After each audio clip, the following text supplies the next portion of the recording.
तो मन में धारण कर कर मणिकर्णिका पर गए। बहुत सारे मुर्दे, पानी गिर रहा था, सावन का महीना था, बहुत पानी था, तो वहाँ बहुत मुर्दे इकट्ठे, बहुत सारे, जैसे अपने यहाँ गाड़ी ओवरटेक करती, वहां मुर्दा ओवरटेक करता है, इतना मुर्दा जलता है काशी। अब हमने कहा जरा देखें। अब देखे तो किससे पूछे कि भैया मुर्दे का मुंह देखना।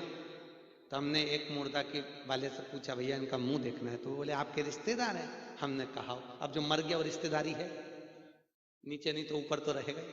हमने कहा जरा मुंह दिखा दीजिए। उन्होंने मुंह दिखाया तो उसका तो दोनों कान बढ़िया, कहीं टेढ़ा वेढ़ा कुछ भी नहीं। अब हमने कहा बताओ, शिव पुराण में तो लिखा कि काशी में मरने वाले का सीधा कान टेढ़ा हो जाए, यहाँ तो सीधा कान। अब बड़ी आफत। हमने दूसरे मुर्दे वाले से पूछा, हमें मुंह देखना है। हमने कहा देख लो, उनका कान भी सीधा। फिर आगे गए, उसका भी कान सीधा। 3-4 मुर्दे देखे, सबका कान सीधा। तब आगे गए तो एक मुर्दा का कान टेढ़ा था। तो हमने सोचा एक आध का पेदा से टेढ़ा होगा, कि पहले से भी टेढ़ा होगा। फिर और आगे गए तो वहां जाकर देखा तो वहां भी एक कान सीधा था और उसके बाद वाले मुर्दे का कान टेढ़ा था। तब हमने पूछा कि ये जो सीधा कान वाला मुर्दा है ये कहाँ का है? तो कि हम काशी से 40 किलोमीटर दूर से आए मुर्दे को लेकर। कोई कहे हम 52 किलोमीटर दूर से आए, कोई कहे हम 60 किलोमीटर दूर से आए। और जिसका कान टेढ़ा था उससे पूछा ये मुर्दा कहाँ का है? तो कि काशी में इस कॉलोनी का है। तब समझ में आया कि शिव महापुराण में लिखा है काशी में मरने वाले का सीधा कान अपने आप टेढ़ा होता है। तब समझ में आया कि भगवान शंकर वर प्रदान कर देते, गुरु मंत्र दे, गुरु मंत्र दिया।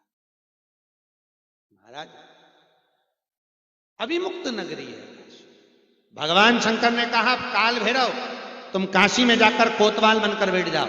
भगवान विष्णु ने कहा भगवान ब्रह्मा के सिर का हम करें क्या? भगवान नारायण करें, शंकर आप बताओ ब्रह्मा का जो सिर कटा है उसका क्या होगा? भगवान शंकर ने कहा एक काम करिए, अगर इन ब्रह्मा के सिर का कुछ करना है तो हम वर देते हैं कि ब्रह्मा जी के इस सिर से वट वृक्ष उत्पन्न हो जाएगा, बड़ का पेड़, और वट वृक्ष उत्पन्न हुआ। इस वट वृक्ष के नीचे सारे मृत्युवादी कर्म होंगे। अगर कोई देवता पुजाएगा बड़ के पेड़ के नीचे तो केवल एक महादेव पुजाएगा। शंकर जी उस बड़ के पेड़ के नीचे बैठे, शिव जी का नाम बटकेश्वर महादेव पड़ गया। बोलो बटकेश्वर महादेव की हर हर। शंकर का नाम बटकेश्वर पड़।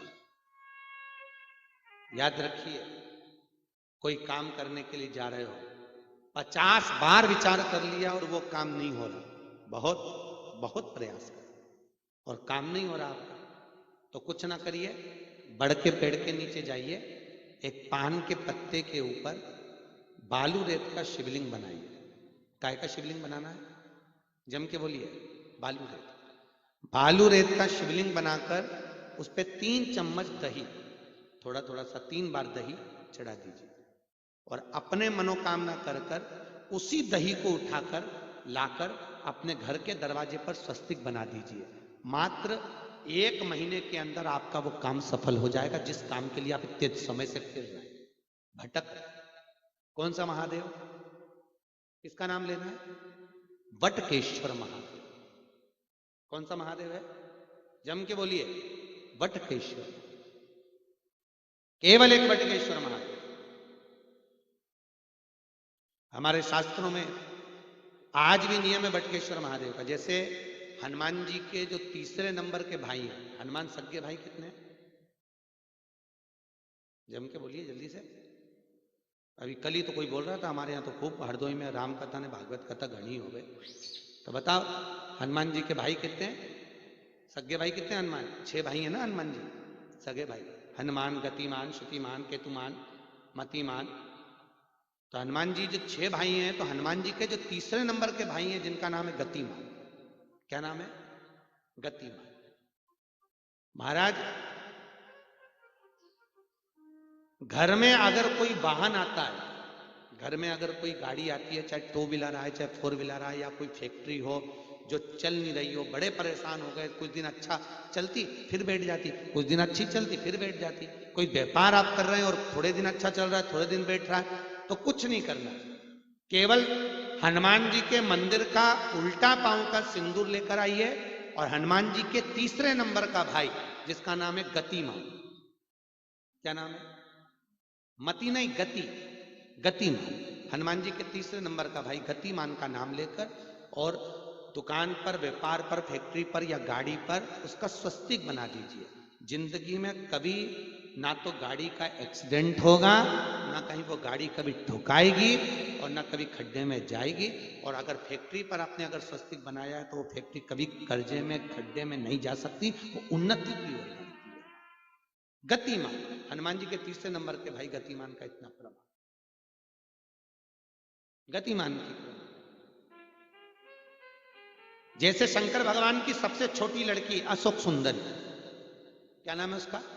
अशोक सुंदरी। शंकर जी की पूरी 6 लड़कियां हैं, 6 लड़कियों में सबसे छोटी लड़की का नाम है अशोक सुंदरी, शंकर भगवान की। तो शंकर भगवान की जो सबसे छोटी लड़की अशोक सुंदरी है, जैसे कोई लड़का लड़की का विवाह नहीं होता तो अपन कहा शंकर भगवान का जो पूरा जलाधारी है या भगवान शंकर का जो स्वरूप है, मान लो ये शिवलिंग है, अच्छे से समझ लेना, भगवान शंकर का ये शिवलिंग, ठीक है। शंकर भगवान का पूरा परिवार एक शिवलिंग के अंदर, पूरी जलाधारी के अंदर पूरा परिवार है। शंकर जी का ये शिवलिंग, यहां से पानी गिरता है, तो शंकर भगवान का जहां से पानी गिरता है उसका जो राइट भाग है, उस राइट भाग पर गणेश जी का निवास है। लेफ्ट जो भाग है उस पर कार्तिकेय का निवास है। शंकर भगवान के पानी गिरने वाली जगह में बीच में एक मोटी सी लाइन होती है। आप लोग कभी शंकर जी के मंदिर जाकर देखना, एक मोटी सी लाइन होगी, वो शंकर भगवान की सबसे छोटी लड़की अशोक सुंदरी का स्थान। जहां पर शिवलिंग रखा हुआ है, जो गोल भाग है वो माता पार्वती जी की कटी भाग गोद है। माता पार्वती जी की गोद में भगवान शंकर का शिवलिंग विराजमान है। शंकर जी के ऊपर जो पानी नीचे गिर रहा है जलाधारी में, वहां पर शंकर भगवान की 5 लड़कियां हैं, जया, विशरा, शामली बारी, देव, ऐसी 5 लड़कियां, 2 तली, ऐसी 5 लड़कियां शंकर जी की ऊपर से जलभाग भगवान शिव पर गिराती हैं। 3 जगह पर, 3 टेकी पर एक कलश रखा रहता है, वो 3 टेकी ब्रह्मा विष्णु महेश का एकाग्र भाव दर्शाती है। इसलिए हमारे हिंदू धर्म में कहा जाता है कि कोई बच्चा, कोई बच्ची अगर शादी नहीं हो रही हो या कोई एग्जाम देने बैठ रहे हैं, सीए का एग्जाम दे रहे हैं या किसी चीज का एग्जाम दे रहे हैं और बच्चा पास नहीं हो रहा, निकल ही नहीं रहा, तो जो अशोक सुंदरी वाली लाइन होती है ना, उस अशोक सुंदरी की लाइन पर अगर कुंकू चढ़ाकर और लाल पुष्प चढ़ाकर उसी कुंकू का तिलक लगाकर बालक या बालिका चले जाते हैं तो वो उस परीक्षा में पास हो जाते हैं जिस परीक्षा में वो बैठे। अशोक सुंदरी के स्थान की इतनी महत्वता, अशोक सुंदरी के स्थान का इतना महत्व, इतनी महत्व। शंकर जी पे जल कितनी जगह चढ़ता है? 5 जगह पर शंकर जी को जल चढ़ाया जाता है। पूरी जिंदगी आप शिवलिंग पर कितना भी पानी ढोल लेना, शंकर कभी प्रकट नहीं होंगे। सावन महीने जाके कितना भी अभिषेक कर लेना, शिव प्रकट नहीं होंगे। शंकर को 5 जगह जल चढ़ता है। पहला गणेश के स्थान पर जहां से पानी बहता है वहां, दूसरा कार्तिकेय के स्थान, तीसरा कटी भाग, चौथा शंकर जी के शिवलिंग और 5वां जलाधारी में जल को समर्पित करा जाता है। 5 जगह पर जल को समर्पित कर देने से शिव की करुणा प्राप्त होगी। और तुम पूरी जिंदगी ले जाकर शंकर जी पे जल छोड़ो, कभी पूर्णता नहीं, कभी पूर्णता। 5 स्थान मूल है। इसलिए शंकर भगवान को पंचामृत की महत्वता कही गई। अब दुनिया के लोगों ने तो दही, दूध, शहद ये मिलाकर पंचामृत बना लिया, पर पंचामृत का मतलब ही होता था 5 स्थान पर जल को समर्पित कर कर शिव को प्रसन्न कर, शंकर को प्रकट, वो पंचामृत। महाराज भगवान ब्रह्मा जी के मस्तक से बढ़ के वृक्ष को उत्पन्न कर लिए, शिव जी का नाम हो गया बटकेश्वर महादेव। बोल बटकेश्वर महादेव की हर हर महा। भगवान शंकर विराजित हुए। आगे जो शिव महापुराण के महत्तम को कहा गया है महाराज, उसी समय पर एक वर्णन किया गया एक देवराज नाम का ब्राह्मण। क्या नाम है उसका? देवराज। ब्राह्मण है, ब्राह्मण कुल में जन्म लिया, पर कभी ब्राह्मण कर्म नहीं कर। महाराज ब्राह्मण कृत्य नहीं कर पाए। ब्राह्मण कुल में जन्म लेने के बाद आप पेंट शर्ट पहन रहे हो वो अपनी जगह पर, आप जगत में जूता मोजा पहनकर फिरो वो अपनी जगह पर है, पर शिव महापुराण की कथा कहती है ब्राह्मण का एक कर्म जरूर करो कि अपने कंधे पर यज्ञोपवीत अवश्य धारण करो। क्या धारण करना है? यज्ञ। आप कुछ भी कर रहे हो, आप छल कर रहे हो, कपट कर रहे हो, कुछ भी कर रहे हो, आप व्यापार कर रहे हो, पैंट पहनो, शर्ट पहनो, ये नहीं है कि आप बहुत कुछ धारण करो। आप अपने कंधे पर यज्ञोपवीत अवश्य धारण करो। क्यों? क्योंकि ब्राह्मण तत्व में रहने के बाद भी अगर हम कोई बेकार कर्म करते हैं तो यज्ञोपवीत धारण होने पर वो हमारा कर्म निष्फल नहीं हो, उसका हमें फल प्राप्त हो। इसलिए ब्राह्मण के कंधे पर यज्ञोपवीत होना जरूरी है। फलीभूत महाराज ब्राह्मण कुल में जन्म लिया देवराज ने, और ब्राह्मण कुल में जन्म लेने के बाद में, ब्राह्मण कुल में रहने के बाद भी गलत कर्म करता रहा, कहीं व्यसन में, कहीं मदिरा में, कहीं मांसाहार में, कहीं पड़ा। ध्यान दीजिए, बहुत सुंदर बात है। पानी में डूबने वाले को बचाना सरल है, पर प्याली में डूबने वाले को बचाना कठिन है महाराज, बहुत कठिन है। और मेरा निवेदन इस व्यासपीठ से 3 मित्रों से हमेशा दूरी बनाकर रखना। कितने मित्र? जम के बोलो जरा। 3 मित्र। पहला ताली, दूसरा थाली और तीसरा प्याली। ये 3 मित्र जिंदगी में बर्बाद करने वाले होते हैं। पहला मित्र होता है ताली मित्र, प्रशंसा करने वालों से दूर रहना, क्योंकि एक दिन यही प्रशंसा करने वाले तेरी नैया डुबो देंगे महाराज। प्रशंसा कर।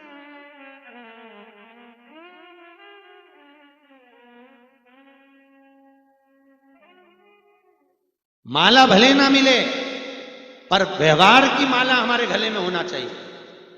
दुनिया में कई लोग ऐसे हैं, बहुत माला पहन लेते हैं, बाद में भी डल हो जाते हैं। माला नहीं पहनना, हमको व्यवहार की माला पहनना। व्यवहार की माला जब मिलेगी तो हमारी विजयता प्राप्त होगी। मालाओं से विजयता प्राप्त नहीं होगी,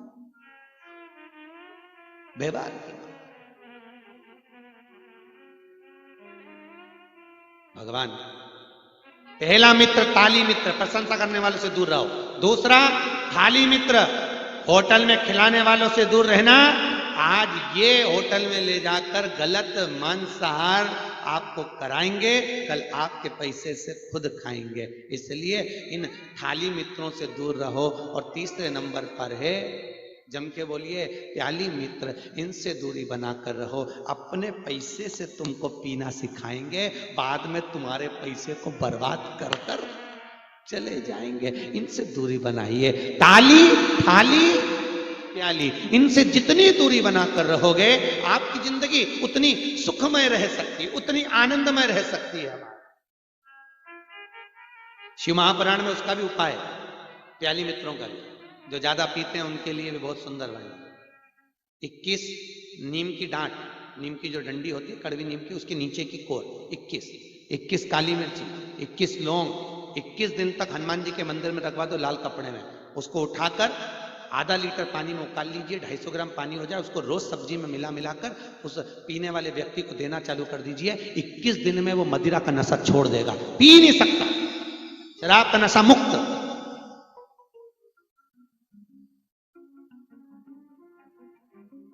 पर एक माता जी को हमने इंदौर में बताया, तो हमने कहा ऐसा कर लो, तुम्हारा पति ज्यादा पीता है। अरे गुरुजी, इतना बेवड़ा, इतना चतुर, सबसे पहले खाने बैठता है तो पेला पूरा मेरे को ही खिलाए। अब तुम बताओ मैं क्या, इतना चतुर। मैंने कहा जी फिर तो रहने दे तू तो दादा, क्योंकि उसको पहले से शंका की है सियोर वाला महाराज से जुड़ी हुई है, तो जरूर कहीं की बूटी खिला देगी, इसका क्या ठिकाना, इसका कोई ठिकाना। तो वो तुरंत अच्छा होता एक ये पीने वाला व्यक्ति, और एक माता जी आई, गुरुजी मेरा पति बहुत पिए, मैं तो बहुत परेशान हो गई। तो मैंने कहा एक काम कर, कि करे तो करे क्या। मैंने कहा एक काम कर, तू तो भगवान का भजन में इतनी डूबी रहे कि बस वो मैखाने में पीकर आए और तू शंकर जी की कथा पीकर चले जा। तो उसने कहा इससे क्या होगा। मैंने कहा वो क्या करता पीने के बाद के, ऐसा नशे में आके दरवाजा में लात मारे, जो खूब गाली दे। तो मैंने कहा तू भी शंकर जी की कथा में से जा, तो ऐसी नशे में धुत होके भगवान की भक्ति में ऐसी डूब कि वो तुझे गाली दे, तू भजन गा, वो तुझे मारने आए, तू नाच। हमारे पास में करताल थी, हमने उसको दे ले जा। प्रेम गली अति साकरी, जामे दो ना समाये, 2 पियक्कड़ एक जगह नहीं रह सकते। तो उसने कहा ऐसा क्यों? हमने कहा पीने वाला व्यक्ति कभी पीने वाले को गाली नहीं देता, वो तो अच्छे अच्छे को छाट छाट के देता है, हमेशा छाट छाट के देता है।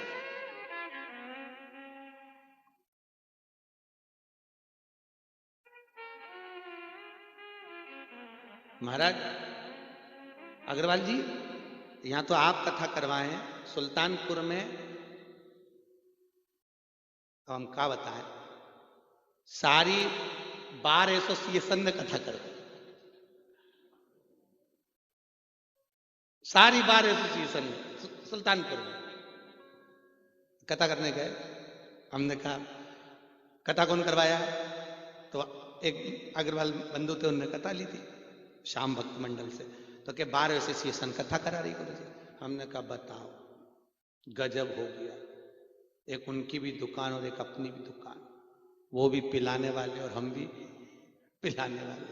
अब देखना ये है किसकी चढ़ेगी किसकी उतरेगी, दिक्कत बढ़ गई। शिव कथा कहती है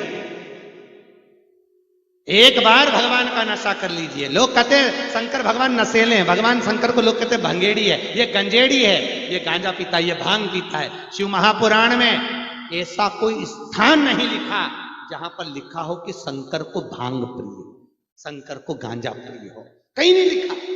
पूरे शास्त्र उठा लो, पुराण उठा लो, किसी पुराण में नहीं लिखा कि शंकर को गांजा और भांग प्रिय है। शंकर को गांजा भांग चाहिए ही नहीं, क्योंकि वो तो नशे में धुत रहता है।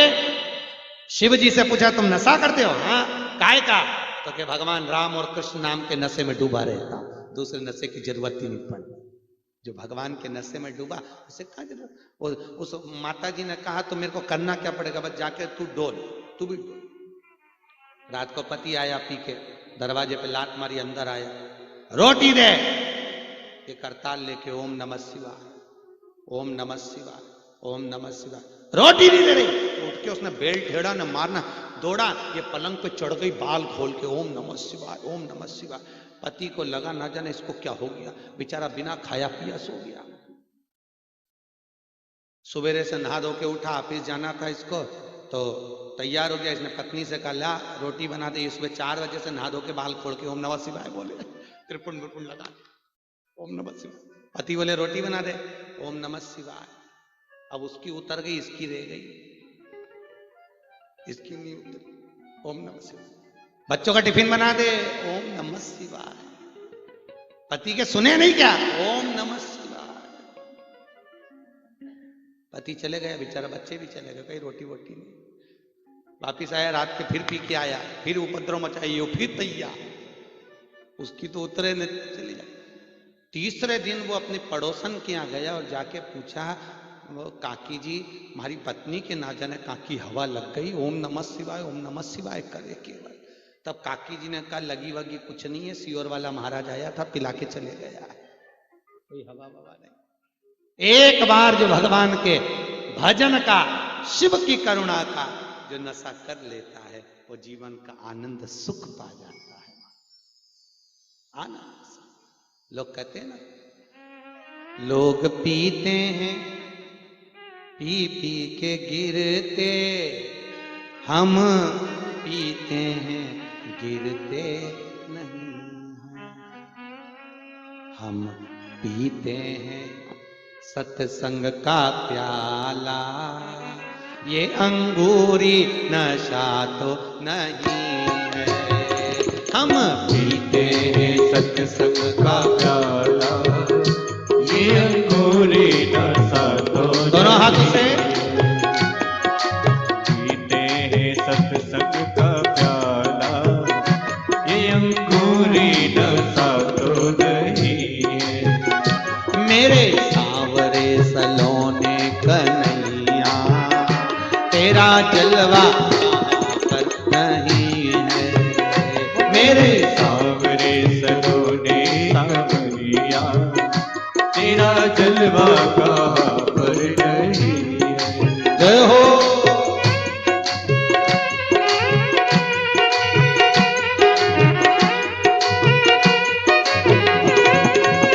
बड़े भाव, दोनों हाथों की ताली का नाद करते हुए ब्लड प्रेशर को बराबर करना।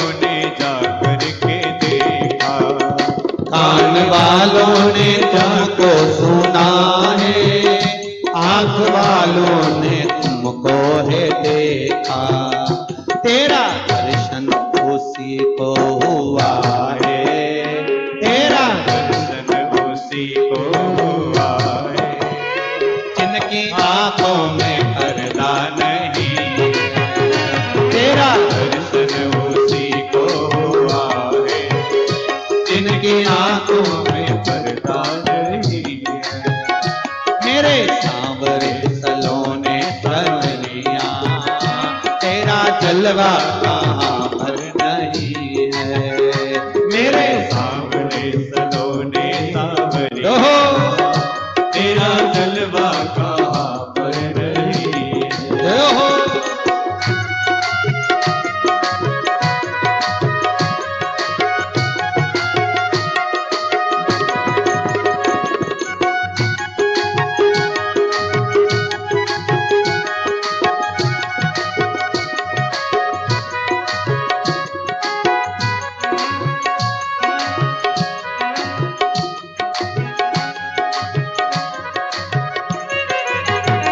लोग पीते हैं पी पी के गिरते, हम पीते हैं गिरते नहीं हैं। लोग पीते हैं पी पी के गिरते, हम पीते हैं गिरते नहीं हैं। हम पीते हैं सत्संग का प्याला, हम पीते हैं सत्संग का प्याला, ये अंगूरी नशा तो नहीं है, हम पीते हैं सत्संग का प्याला, ओहो ये अंगूरी नशा तो नहीं है। मेरे सांवरे सलोने सांवरिया, तेरा जलवा कहाँ पर नहीं है, मेरे सांवरे सलोने सांवरिया, तेरा जलवा कहाँ पर नहीं। हर हर महादेव। भगवान देव अधिदेव महादेव की कथा कहती है, भगवान भूत भावन भूतेश्वर शिव की करुणा की कथा कहती है। देवराज ब्राह्मण कुल में जन्म लिया पर कभी ब्राह्मण कृत्य नहीं, कर्म रावण राक्षस होकर 2 बार ब्राह्मण कर्म रावण ने करा है। राक्षस प्रवृत्ति में था तो भी लंकाधिपति ने 2 बार ब्राह्मण कर्म किया है। कितनी बार? 2 बार। एक बार रावण ब्राह्मण कर्म करा, कब? जब सीता जी के यहां भोजन करने गया तो दक्षिणा लेकर आया। और एक बार रावण ने ब्राह्मण कर्म करा, कब? जब रामेश्वर धाम की स्थापना करी, कोई विद्वान पंडित नहीं मिला प्रतिष्ठा कराने के लिए, तो प्राण प्रतिष्ठा कराने के लिए हनुमान जी लंकाधिपति रावण को लाए थे और रावण ने प्राण प्रतिष्ठा करवाई तो राम जी को आशीर्वाद दिया था, विजय भव। 2 जगह राक्षस होकर भी ब्राह्मण कर्म कर गया वो राम। ब्राह्मण कर्म कुछ अच्छा, कुछ अच्छा। महाराज शास्त्र कह रहा है, शास्त्र वर्णन कर रहा है, देवराज को तपन हो गई और देवराज को जब तपन हुई, शरीर को तप रहा था देवराज, और देवराज शंकर के मंदिर में जाकर बैठा, शिव मंदिर। और शंकर के मंदिर में जब देवराज बैठता है शिव मंदिर में, महाराज छुप कर बैठ गया। ठंड लग रही थी, तपन हो रही थी, बुखार आ रहा था, और देवराज शिव मंदिर में जाकर जैसे ही बैठा, बैठने के बाद देवराज को लगा अब करूं तो करूं क्या, मेरे को तपन बहुत हो रही है। शिव महापुराण की कथा चल रही थी, कुछ एक अंश शिव महापुराण का कोई शब्द उस देवराज ने सुन लिया, प्राणों को त्यागा, भगवान शंकर के धाम में चले गया। महाराज कभी बेकार कर्म में लीन रहा, कभी सत्कर्म नहीं करा, अच्छा कर्म नहीं करा, तो भी शंकर की कथा का अनुमोदन कर कर परमात्मा के धाम को चले। ऐसी शिव महापुराण की कथा में दूसरा चरित्र कहा है श्री बिंदुक का। एक बिंदुक नाम का ब्राह्मण, जिसकी धर्म पत्नी का नाम था चंचुला देवी। क्या नाम था? चंचुला। बिंदुक कमाता, पत्नी को ला कर देता। पति का नाम है धर्मपति। इनको कभी कोई पंडित जी आपके यहाँ यूपी में इधर आए हो, हरदोई में, तो कभी इनके नाम के आगे उन्होंने लिखा धर्मपति? कभी बोला कोई महाराज? नहीं। आपके नाम के आगे बोला होगा क्या? अरे जम के तो बोलो, धर्म पत्नी। पर इनके नाम के आगे धर्म नहीं लगाया। क्यों? क्योंकि वेद व्यास जी को भी मालूम था इनको परिवार चलाना है तो झूठ बोलना पड़ेगा, इनको घर चलाना है तो कपट करना पड़ेगा, बेईमानी करना पड़ेगी, प्रपंच करना पड़ेगा, तब जाकर ये घर गृहस्थी को चला पाएंगे। इसलिए वेद व्यास जी ने इनके नाम के आगे धर्म नहीं लिखा, और तुम्हारे नाम के आगे धर्म इसलिए लिखा, तुम्हारा नाम है धर्म पत्नी, क्योंकि ये कमा कर लाएंगे तो तुम्हारे हाथ में देंगे। तुम्हारे हाथ में ला कर दें तो उसमें से थोड़ा सा निकाल कर शिव महापुराण में, धर्म में, पुण्य में लगा देना, तो पति को भी बैकुंठ ले जाना और खुद भी चली जाना। इसलिए तुम्हारे नाम के आगे धर्म लिखा। और कई कई माताएं उसकी कमाई में से निकाली तो सरी, पर सब डेंटिंग पेंटिंग में लगाया ही, धर्म में तो लगाया ही, धर्म में लगाई। धर्म पत्नी का लक्षण है। और हम कई बार कहते हैं आप धर्म पत्नी हो, अगर कथा में पति नहीं आया तो जितनी कथा यहां सुनकर जाओ उसमें से थोड़ी घर जाके सुना। सुनाती कि नहीं सुनाती? अरे बोलो तो, सुनाया तो। एक बार हमने यही बात की कि जितनी कथा यहां सुनकर जाओ वहां सुना। एक जगह पर रायसेन कथा करने गए तो वहां कथा कही, तो एक नई नवेली बहू रोज अपने घर जाके कथा सुनाती। तीसरे दिन उसका पति कथा में आया। उसने कहा गुरुजी मेरा पति आया। मैंने कहा बहन आए तो बेलपत्र दिलवाना हो। तो आया, हमने बेलपत्र दिया। हमने कहा भैया 3 दिन कथा में नहीं आया, आज कथा में कैसे आया? उसने कहा गुरुजी ईमानदारी से बोलो। मैंने कहा बोल। गुरुजी रात्रि को 9 से 12 सुनने से अच्छा है दिन में 2 से 5 सुन लूं। पूरी रात बैठ के ये कथा ही सुनाती रहती है। तो निवेदन है, आपसे भी निवेदन, आप यहां से सुन के जाओ ना तो थोड़ा सा ए जी भले पांव दबा दबा के सुना, मना नहीं है, पर कथा पूरी सुनो। धर्म पत्नी का फर्ज है धर्म के पथ पर पति को ले जाना। धर्म पत्नी एक होती है पत्नी, एक होती है धर्म पत्नी। पत्नी वो होती है जो पति को सिनेमा घर ले जाए, पत्नी वो जो पति को घूमने फिरने ले जाए, पत्नी वो जो पति को शॉपिंग कराने ले जाए, पत्नी वो जो पति को मायके ले जाए, धर्म पत्नी वो जो पति को शिव महापुराण की कथा में ले जाए, जो धर्म के पथ पर लेकर जाए, वो धर्म पत्नी। तो कितनी धर्म पत्नी बैठी है जिनके आए हो। अच्छा ठीक है, एक हाथ 2 माता ने हाथ उठा के गिरा दिया, मैं समझ गया, दरवाजे पे से छोड़ के वापस चले गए। अच्छा समझ जाता मैं इतना तो, पर होना 5 दिन में 1 दिन का नियम बना लो कि अपने को अपने पति से कहना है इतना कमा किसके लिए रहो, पूरी सुबह से शाम तक केवल कमाना कमाना। चलो मेरे साथ में कथा में, चलिए थोड़ी देर बैठो, श्रवण करो। क्या करोगे? कमा लिया, जोड़ लिया, बहुत। रोटी कितनी खाना है? रोटी कितनी खाओ? 2, 3, 4। और उसके लिए सवेरे 9 बजे से दुकान खोल के बैठा, रात को 10 बजे अभी भी आस लगी हो रहा, खाओ और जोड़ो जोड़ो जोड़ो जोड़ो, फिर आखिरी में यही छोड़ो। और कुछ नहीं होने वाला है, आखिरी में केवल एक स्माइल वाला फोटो टंग जाएगा। कौन सा फोटो? स्माइल वाला, क्योंकि जो भी मरता है उसका स्माइल का ही फोटो टंगता है। भले वो जिंदगी भर रो रो के कमाया, पर फोटो में तो स्माइल दे गई। आखिरी में पूरी जिंदगी रो रो कर कमाया, पर आखिरी में स्माइल प्लीज, मुस्कुराता हुआ।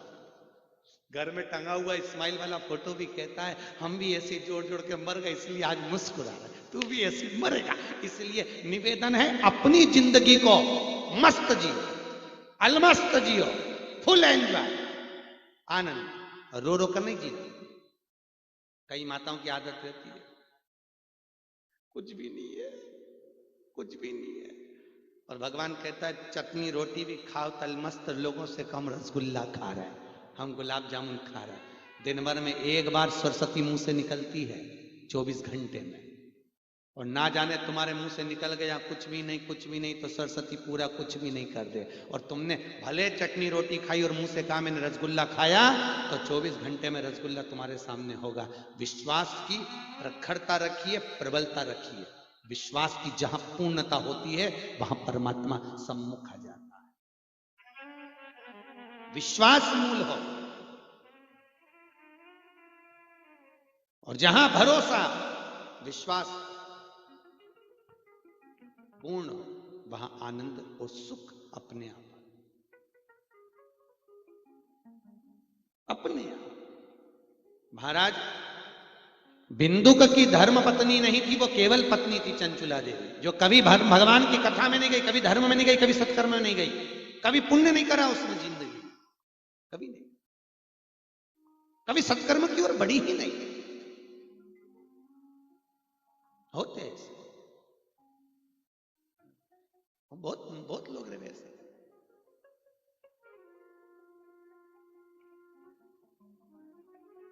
महाराज चंचुला देवी का पति बिंदुक ब्राह्मण था, पर चोरी करता लाता। एक दिन चोरी कर धन ला रहा था और ध्यान नहीं रहा, दीवार से कूद रहा था और कुएं में जाकर गिर गया। शिव महापुराण की कथा में और भागवत पुराण की कथा में दोनों में लिखा हुआ है, 3 तरह से मरे हुए व्यक्ति को कभी मोक्ष नहीं मिलता। पहला पानी में डूबकर मरा हुआ, दूसरा स्त्री के हाथ से मरा हुआ, और तीसरा सर्प के डसे से मरा हुआ व्यक्ति कभी मोक्ष नहीं पाता। याद कौन कौन? पहला जम के बोलो, पानी में डूबकर मरा हुआ, दूसरा स्त्री के हाथ से मरा हुआ, तीसरा सर्प के द्वारा डसकर मरा हुआ व्यक्ति कभी मोक्ष नहीं पाता, उसको कभी वैकुंठ नहीं मिलता, वो प्रेत योनि में पड़ा है। कई लोग कहते हैं उसने ऐसा कर दिया, धोखा दे दिया, हम मर जाएं, गुरुजी हमारा क्या रहा, तुम मर जाए। कई बच्चे लोग आवे, हम क्या मर जाओ, फैशन चल रहा मरने का, मरो, आजकल तो फैशन है। शिव महापुराण की कथा कहती है, मरो मरो सब कोई कहे, मर के देखो कोई, और मरो तो ऐसा मरो कि फिर यह संसार में जन्म ना। क्या बार बार जन्म लेना, फिर मरो, फिर जन्म लो। कई माताएं कहती हम तो परेशान हो गए, मर जाए तो अच्छा। मरो जी, फैशन चल रही है, मरो। पर तुम सोचो कि मरने के बाद ये सब झंझट टूट जाएगा? नहीं छूटेगा, दूसरी बार फिर जन्म लेना पड़ेगा, फिर भोगना पड़ेगा। इसलिए एक बार पृथ्वी पर आए हो तो अच्छे से भोग कर अपनी ड्यूटी पूरी करने के बाद जाओ, तो परमात्मा भी कहेगा कि अब नहीं भेजूंगा। और मालूम पड़े बार बार जन्म ले, फिर मरे, फिर जन्म। शंकराचार्य बाबा कहते, जगत गुरु शंकराचार्य, पुनरपि जननम पुनरपि मरण, फिर जन्म फिर मरण, फिर जन्म फिर मरण। तो ऐसे प्रपंच में रहने से मतलब क्या? क्या मतलब? मरना सहज, मरना बहुत सरल है साहब। कुछ खा लो मर जाओ, टंग जाओ मर जाओ, बहुत सरल है। पर याद रखना, मरना सरल है पर मोक्ष पाना कठिन है। मनुष्य की देह पाना बहुत सरल है, दान कर लो, पुण्य कर लो, मनुष्य की देह मिल जाएगी। पर मनुष्य की देह पाकर भगवान का भजन करना, सत्संग करना। अभी कुंभ के मेले में ढेर न्यूजों पे देखो आपको, इतने संत आए ने, इतना नागा साधु आया ने, इतना मंडलेश्वर आया ने, इतना पीठाधीश्वर आया ने, इतना ये आया ने, इतना वो आया। सब पूरे न्यूजों पर देखो, ढेर सारा मिल जाएगा। पर शिव महापुराण की कथा कहती है, संत बनना सरल है, साधु बनना सरल है, तपस्वी बनना सरल है, जोगी बनना सरल है, सन्यासी बनना सरल है। और शिव महापुराण की कथा कहती है, गृहस्थी बनना कठिन है। संत तो कोई भी बन सकता है, गंगा के तट पे बैठ के अकेले रहकर भजन करना सरल है, और परिवार में रहकर, कुटुंब में रहकर एक माला तो जप कर बताओ। जरा सी हनुमान चालीसा पढ़ते हो, उतने में 50 बार काम याद आ जाता है। राम राम राम राम राम, इधर जरा झाड़ू उधर से लगा ले, राम राम। सब्जी वाले के पास देख ले, गिलकी हो तो ले ले आधा किलो, राम राम राम। जरा अकेले रहकर भजन तो कोई भी कर लेगा, गंगा के तट पर संत बनकर, सन्यासी बनकर, तपस्वी बनकर कोई भी जप कर लेगा, अकेले सन्यासी बनकर कोई भी भजन कर सकता है। पर सबसे बड़ा आश्रम होता है गृहस्थाश्रम। घर में रहकर एक माला तो जप कर बताओ, तब मालूम पड़ता है कि आश्रम क्या होता है। सन्यासी तो कोई भी बन जाए, तपस्वी तो कोई भी बन जाए, जोगी तो कोई भी बन जाए, सन्यासी तो कोई भी बन जाए, पर घर में रहकर भजन तो करो। जो करे उनको मालूम पड़े। सवेरे से एक 40 पड़े बेचारा, जय हनुमान, नहा के निकले तब से चालू हो जाए, जय हनुमान ज्ञान मोहन सागर, जय कपीते लोक उजागर, राम दूत अतुलित बलधामा, अंजनी पुत्र पवन सुत नामा, महावीर विक्रम बजरंगी कुमति निवार सुमति के संगी, कंचन वरण विराज सुदर्शन कानन कुंडल कुंचित कैसा। उससे कह दे आधा लीटर दूध दे दे, आधा लीटर इस भगोनी में ले ले, आधा लीटर भगोनी में, और आधा किलो कद्दू ले ले, आधा किलो लौकी ले ले, जय हनुमान सागर, जय कपीर तिम लोक उजागर, राम दूत अतुलित धामा, अंजनी पुत्र पवन सुत नामा, महावीर विक्रम बजरंगी। उधर से झाड़ू लगाती लगाती ला, इधर से निकल के पीछे से ले जा, जय हनुमान। हनुमान जी भी सोच रहे जी पूरा कर दे, मेरे को दूसरे के घर जाना। इन 40 के चक्कर में यहीं अटका बैठा। 4 घंटे से एक जगह से चालू होती, फिर वहीं विराम कर देती, वहीं से चालू होकर फिर विराम कर देती। बढ़िया। और कहीं कहीं की तो इतनी होशियार है, आरती का दिया लेके घर के बाहर निकल जाए, जय जगदीश हरे। आरती का दिया लेके किसी की माता पूजन निकल रही और ये दरवाजे पे खड़ी, जय जगदीश हरे। भगवान क्या नहीं? संत बनना सरल है, पर गृहस्थी बनना, गृहस्थ आश्रम में रहकर भजन करना बहुत कठिन। छोटे छोटे बच्चे, इतने इतने से बच्चे इतने प्रश्न करें। एक छोटा सा बच्चा अपनी दादी की गोद में बैठा, दादी से बोला, दादी ओ दादी। दादी बोली हाँ। और पड़ोसी में कल्लू रहे ना, हाँ, उसके यहाँ पे आज पूड़ी बनी है, नुक्ती बनी है, रायता बना है, सेव बना है। दादी बोली तो बनेगा ही बेटा, उसकी दादी मर गई ना, इसलिए 12वें में बना। तो इतने में बच्चा बोला, दादी अपने यहाँ कब बनेगा?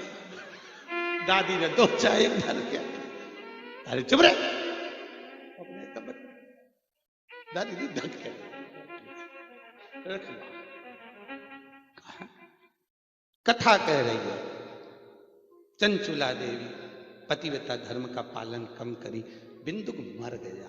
3 तरह से मरे हुए व्यक्ति को मोक्ष नहीं, पानी में डूबकर मरा हुआ, सर्प के डसे से मरा हुआ, और जम के बोलिए स्त्री के हाथ से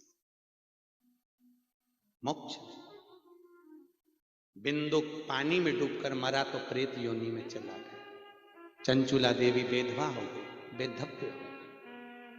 बेधव्य होकर चंचुला देवी ने, गांव के लोग मिलकर सब जा रहे थे काशी, तुम सोची कि मैं भी काशी चले जाऊं, वहां पे शॉपिंग करके ले आऊंगी, साड़ियां अच्छी मिलती है। कथा सुनने नहीं गई, दर्शन करने नहीं गई, वो तो शॉपिंग करने गई। चंचुला देवी पहुंच गई। जैसे ही चंचुला देवी पहुंची, एक जगह से सामान ले रही थी, उसके कानों में शिव महापुराण की कथा सुनाई दी। पुराण सुनने के लिए पास में गई। 5 मिनट की शिव महापुराण की चंचुला देवी ने कथा सुनी, मात्र 5 मिनट, और गंगा नहाकर बाहर निकली, शिव मंदिर को जा रही थी, प्राण छूट गए चंचुला देवी के। भगवान शंकर के धाम में पार्वती की सहेली बन गई। मात्र 5 मिनट की कथा सुनी और माता पार्वती जी की सखी बनकर जन्म ली।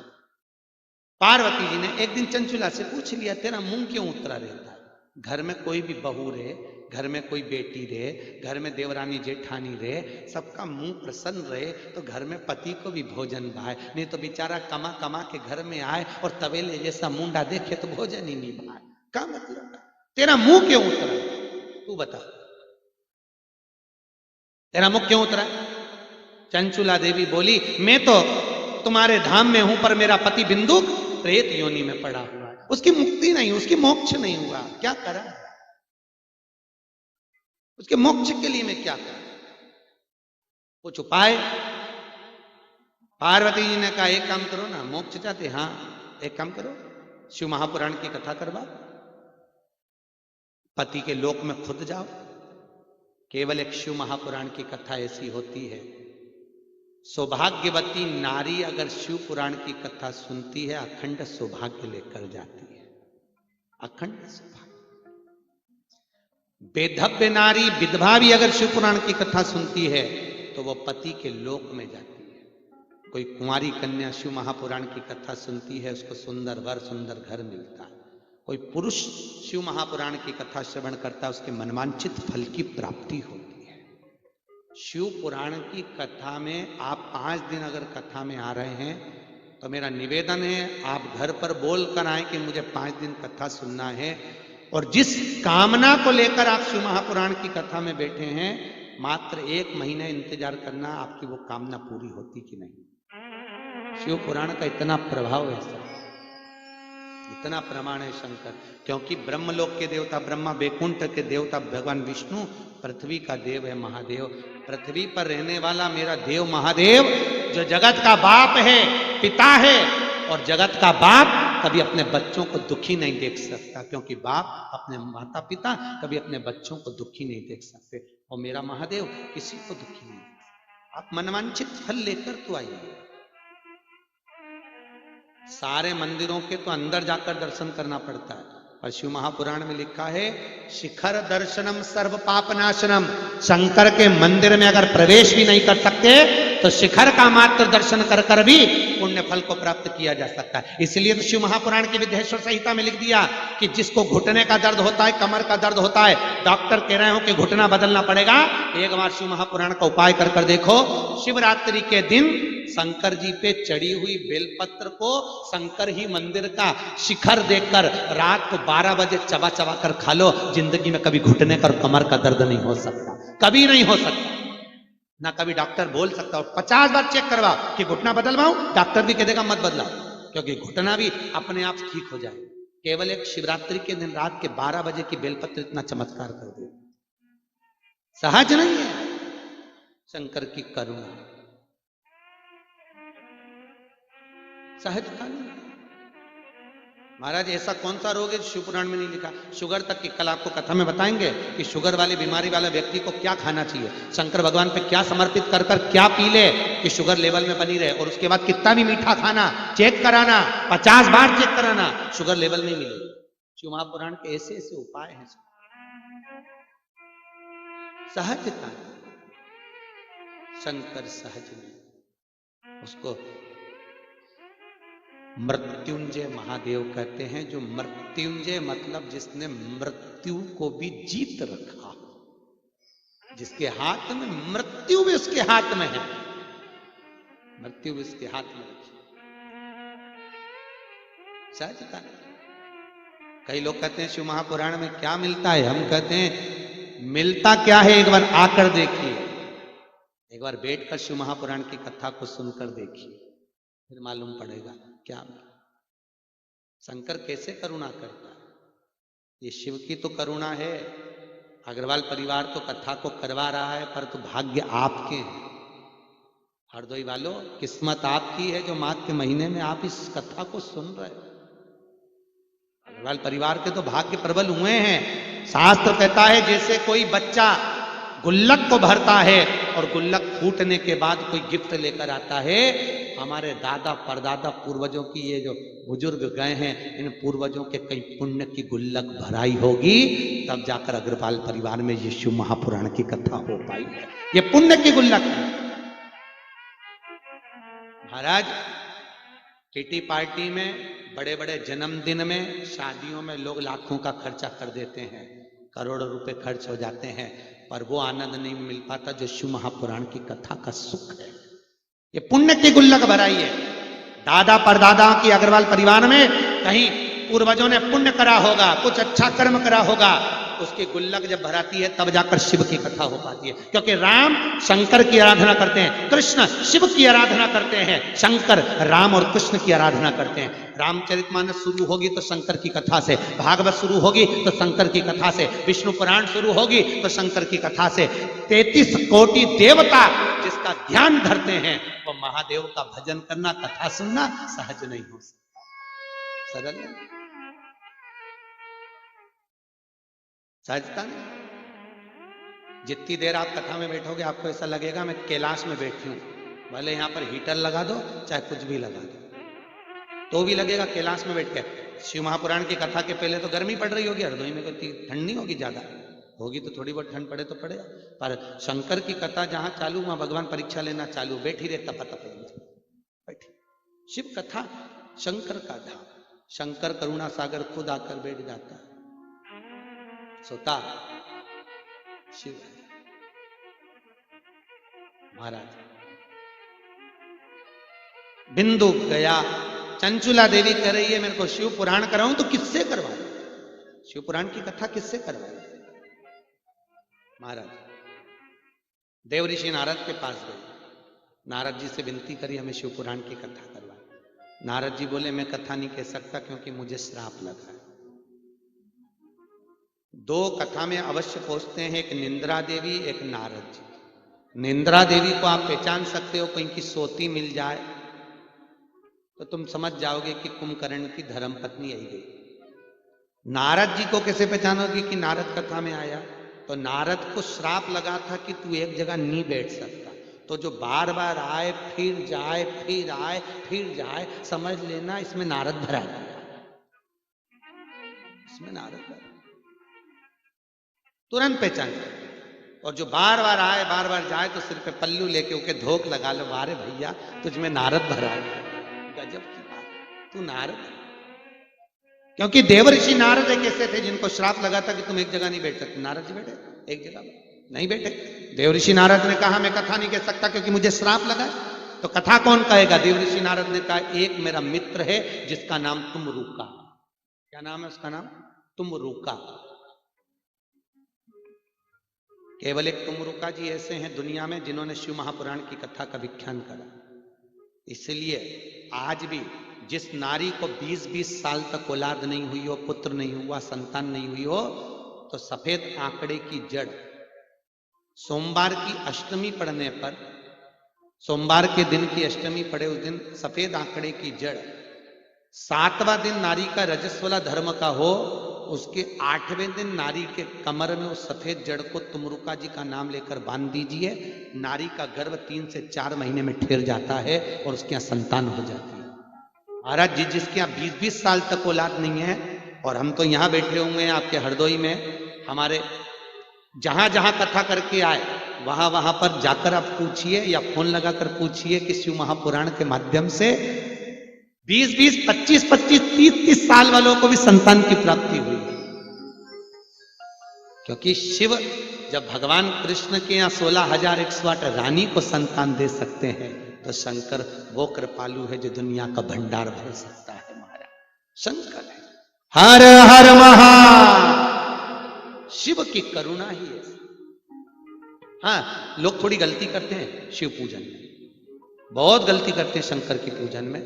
मंदिर में जाकर मंदिर का ही लोटा उठाकर, मंदिर का ही पानी भरकर मंदिर के शंकर को चढ़ाते हैं। ये दुनिया की सबसे पहली गलती है।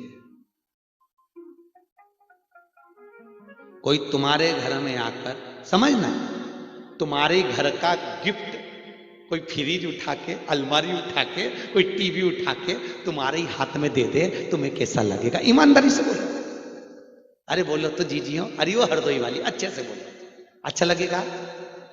तो तुम शंकर के मंदिर में जाकर शंकर का ही लोटा उठाकर, शंकर के मंदिर का ही पानी भरकर शंकर को चढ़ा रहे हो, तो शंकर स्वीकार करेगा क्या? अरे बोलो जम के, करेगा? नहीं। हिंदू धर्म में पहले 2 दोष नहीं होते थे, कभी भी याद रखना। कौन कौन से दोष? एक पितृदोष, एक वास्तु दोष। होता था क्या घरों में? नहीं। बुजुर्ग लोग, उनका मन होता था तो कहीं बाथरूम बनाते थे, कहीं घर बनाते थे, कहीं कमरा बनाते, उनका मन। आज के जमाने में तो वास्तु शास्त्रियों को बुलाओ, बाथरूम यहाँ बनाओ, कमरा यहाँ बनाओ, बेडरूम यहाँ बनाओ, ड्राइंग रूम यहाँ बनाओ, तो भी घर में इतना क्लेश जिसका वर्णन, इतना पूछ पूछ के बनाया तो शांति। पहले 2 दोष नहीं होते थे। क्यों नहीं होते थे? क्योंकि घर की माताएं घर के मटके में से, हंडे में से, घड़े में से पानी लेती थी, घर में से निकल कर जाती थी, शंकर को चढ़ाती थी। तो घर का मटका पितरों का स्थान होता है। घर का परिंडा, मटका, कलश पितरों का स्थान। उसमें से पानी लिया पितरों का, घर में से निकल कर गई तो पूरे घर का वास्तु दोष उस कलश में आ गया, ले जाकर शंकर को चढ़ाया, तो ना घर में पितृदोष रहता था, ना वास्तु दोष रहता था, दोनों दोष समाप्त हो जाते थे। आज के जमाने में मंदिर का ही लोटा, मंदिर का ही शंकर और मंदिर का ही पानी, और पंडितों को पत्रिका दिखा के पूछे हमारे घर में पितृदोष कैसे समाप्त होगा, तो पंडित क्या करेगा? क्या करे पंडित? वास्तु दोष कैसे समाप्त होगा? क्या करे? स्वयं चढ़ाइए। शंकर भगवान को ये प्रपंच पसंद नहीं है कि मंदिर का ही लोटा, मंदिर का ही पानी, मंदिर का ही शंकर।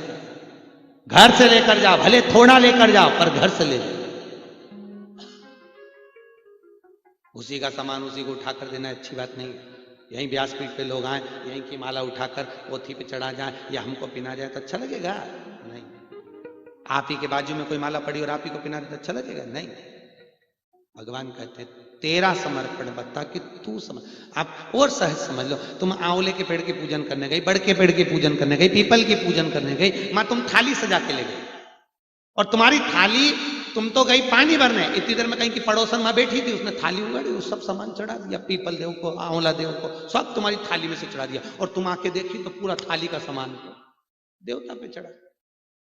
अच्छा लगेगा? नहीं। और जो चढ़ाया उसको पुण्य मिलेगा क्या? नहीं।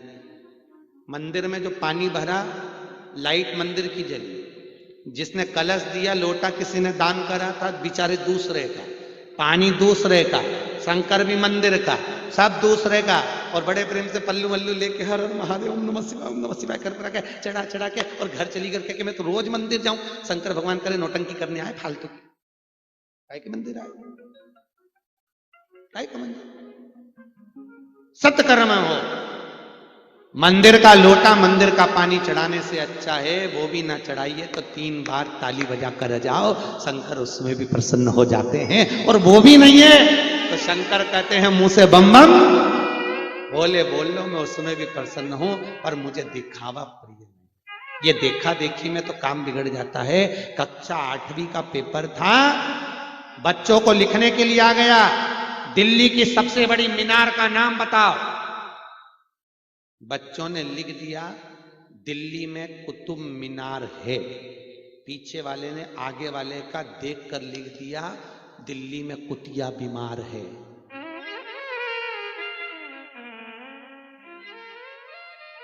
और पीछे वाले को मालूम था कि कुतुब मीनार है, पर देखने के चक्कर में बिगड़ गया। देखा देखी में काम यूं ही बिगड़ता है। सृष्टि मालूम आपको, पर हम देखा देखी। एक नया ढोंग चला आजकल, मंदिरों में लोग दर्शन करने जाते हैं तो आगे कम प्रणाम करते हैं, पीछे ज्यादा, मंदिर के पीछे बहुत प्रणाम करते। तुम देखना, मेरे को अभी तक ये नहीं मिला कि इसको चलाया किसने। तब मालूम पड़ा एक बुढ़िया बेचारी परिक्रमा कर रही थी, थक गई थी तो दीवार से टिक के खड़ी हो गई, तो दूसरी ने देख लिया कि पीछे टिक के प्रणाम करो तो खूब भगवान लक्ष्मी देता है, तो दुनिया के लोग आगे कम प्रणाम करे, पीछे ज्यादा करे। ऐसी कोई पुराण नहीं जिसमें पीछे का प्रणाम हो। पार्वती ने शंकर से पूछा, लक्ष्मी ने नारायण से पूछा, ब्रह्माणी ने ब्रह्मा से पूछा तुम्हारे आगे क्या है पीछे क्या है। शंकर भगवान बोले सुनो पार्वती, 33 कोटि देवताओं के आगे धर्म का निवास होता है और उनके पीछे अधर्म का निवास होता है। और दुनिया के लोगों को कौन समझाए, परिक्रमा लगाते लगाते पीछे सबसे ज्यादा प्रणाम करते हैं, अधर्म को इतना प्रणाम करें, इतना प्रणाम करें, और ऊपर से मन में सोचे कि हमारे मन में शांति क्यों नहीं रहे, हमारे घर में लक्ष्मी क्यों नहीं टिके, हमारे घर में धीरज क्यों नहीं बने, क्योंकि तू मंदिर के पीछे प्रणाम करके आई होगी इसलिए तेरे घर में कभी शांति नहीं हो सकती। अधर्म का निवास देवता के पीछे। तुम्हारी सास ऐसी बैठी कुर्सी पे, कैसी? अरे बोला तो ऐसी, और तू सिर पे पल्लू लेके सास के पीछे जा और धोख लगा। सास भी बोल देगी क्यों री मैं भूतनी हूं जो तू मुझे पीछे प्रणाम कर रही, क्योंकि भूतनी के पांव पीछे होते। मैं तो तेरी सास तू आगे प्रणाम करके मेरे पीछे, तो देवताओं भी सोचे इसको प्रणाम आगे करना चाहिए। ध्यान दें, कभी भी किसी मंदिर में परिक्रमा करने जाएं, प्रणाम करने जाएं, मंदिर के पीछे प्रणाम ना करिए, जितना प्रणाम धर्म निवास। चंचुला देवी ने बिंदु के लिए कथा करवाई। तुमरुका जी से कहा तुमरुका जी आप कथा कहिए। तुमरुका जी का दर्शन करा है कभी आपने? अरे बोलो तो नहीं करा। ध्यान देना, तुमरुका जी कैसे हैं। कभी साउथ के मंदिरों में जाना तो 2 मूर्तियां आपको दरवाजे पर मिलेगी, एक देवऋषि नारद की वीणा ली हुई, करताल ली हुई, और दूसरी दरवाजे की साइड में होगी तुमरुका जी की। नारद जैसा शरीर है, वीणा करताल हाथ में है और घोड़े का मुंह लगा है। कभी देखा होगा फोटो वगैरह में, घोड़े का मुंह लगा, वो है तुमरुका जी, जिन्होंने शिव महापुराण की कथा की। शिव पुराण की कथा कहने से पहले बिंदुक के लिए कहा चंचुला देवी कथा तो कह दूंगा पर तू बेधव्य और अकेली तो शिव पुराण की कथा में पूजन कैसे कर सकती है। पुराण की पूजन कोई सौभाग्यवती हो, कोई जोड़े से हो तो वो करे तो उसमें श्रेष्ठता हो, पर तू बेधव्य। चंचुला देवी वापिस चल दी, रोने लगी। पार्वती ने पूछा अब क्यों रो रही है? चंचुला कहती है मैं बेधव्य हूं, मैं विधवा हूं, तो शिव पुराण की पूजन में तुम्हारे जोड़े की जरूरत है, करूं क्या?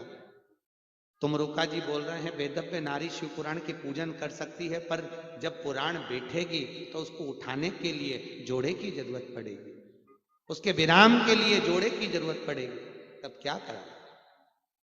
तब चंचुला देवी के शब्द सुने तो माता पार्वती ने कहा एक काम करो, तुम शंकर भगवान से विनती करो, बाबा भोलेनाथ जी से विनती करी, भोलेनाथ कुछ कृपा करें। शंकर भगवान ने कहा एक काम करो चंचुला देवी, तुम चिंता मत करो, तुम तैयारी करो शिव पुराण की। और याद रखिए भगवान शंकर ने पार्वती से कहा जा तैयार होकर आ। पार्वती श्रृंगार करने गई, भोलेनाथ श्रृंगार करने गए। माता पार्वती और शंकर दोनों श्रृंगार करने के लिए गए। शास्त्र कहता है शिव और पार्वती जब सज धज कर बाहर निकले, देवऋषि नारद उनको देखकर थकित रह गए। वाह प्रभु, अभी तक आपका सारा रूप देखा, त्रिपुंडधारी, कैलाशी, अविनाशी, जटाधारी, पर इतना सुंदर साफा बांधे हुए, गले में माला, मखमल के कपड़े, जरीदार वस्त्र, पांव में मोजड़ी, हाथ में कंगना, प्रभु ऐसा रूप नहीं देखा संसार में, इस रूप की पूजन हो जाए। शंकर भगवान ने कहा पार्वती सुनो, तुम रुका जी, देवऋषि नारद सुनो, हम दोनों तैयार हुए हैं शंकर भगवान कहते हैं शिव महापुराण के यजमान बनने के लिए। हमारी इस रूप की पूजन पृथ्वी पर सौभाग्यवती माताएं करेंगी। मुझे ईश्वर जी कहेंगी, इसको गोरा जी कहेंगी, मुझे गणा, इसको गौर बोलेंगे, और गणगौर की पूजा पूरी पृथ्वी पर करी जाएगी अखंड सौभाग्य की। यहां होती गणगौर, माताएं गणगौर करती है, वो भगवान शंकर, ईश्वर और गोरा की पूजन होती है। गणेश जी, भगवान शंकर और पार्वती, गणगौर की, ईश्वर जी गोरा, पूरी दुनिया करेगी। 16 दिन माता पार्वती को सजने में लगे, इसलिए गणगौर के 16 दिन होते हैं। 16 दिन माता गणगौर की पूजन होती है, जल देती है माता 16। शंकर भगवान को 16 दिन सजने में लगे, इसलिए हिंदू धर्म में 16 संस्कार हो। दोनों समझकर दर्शन के लिए सम्मुख में निकले, भगवान ने विनती करी है। याद रखिए भागवत के यजमान तो राजा परीक्षित हैं, पर शिव महापुराण का यजमान कोई दूसरा नहीं, शंकर की कथा का यजमान स्वयं शंकर है, स्वयं। सुंदर फेटा बांध कर दूल्हे जैसे तैयार होकर शंकर कथा के यजमान बने, पार्वती कथा की यजमान बनी। बोर नथनी, हाथ में चुड़ला, पांव पैजनिया, कमर कर धनिया, गले में सुंदर हरवा, तगड़ी सब पहन कर मां कथा की यजमान बनकर बैठी। कथा की हम कई बार कहते हैं अपनी कथा में कि राम कथा भागवत के यजमान बनना सरल है, पर शिव पुराण के यजमान बनना कठिन है, क्योंकि इसका यजमान कोई है ही नहीं, इसका यजमान तो स्वयं शंकर और पार्वती। तो नरेश भैया, आप और भाभी जी, अगर आप लोग बैठे हो यजमान बनकर जी, तो सहजता नहीं है, ये स्वयं शंकर और पार्वती के रूप में आपको शिव ने बिठाया। अग्रवाल परिवार अगर मनोरथी बनकर बैठा हुआ है, यजमान बनकर बैठा हुआ है, अग्रवाल परिवार अगर बैठा है तो इसको शिव की करुणा है।